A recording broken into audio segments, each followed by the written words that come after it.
Hello everyone, আসসালামু আলাইকুম। আজকে আমরা চলে এসেছি সেই খাগড়াছড়ির ঝর্ণা দেখার জন্য। আসলে এই ঝর্ণাটি দেখতে আমরা প্রায় 2 কিলোমিটার পায়ে হেঁটে পাড়ি দিয়ে এসেছি।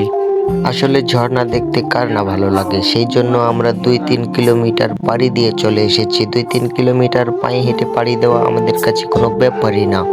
আসলে বিষয়টি হলো, এই ঝর্ণা তো সব জায়গায় দেখা যায় না। হঠাৎ করে আমরা এখানে চলে আসছি, আর এখানে এই ঝর্ণাটি আমরা জানতাম না, সেই জন্য আমরা কাপড় চোপড় আনিনি।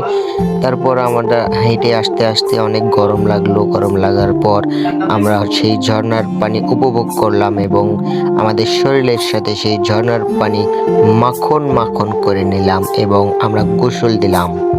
গোসল দেওয়ার পর শরীরটা ঠান্ডা করে চারপাশটা একটু ভালোভাবে দেখে আমরা অবশ্য এখান থেকে আবার রওনা দেব। ঝর্ণার সেই ঠান্ডা পানিতে গোসল করে আমরা চলে আসলাম। সবাই ভালো থাকবেন বন্ধুরা।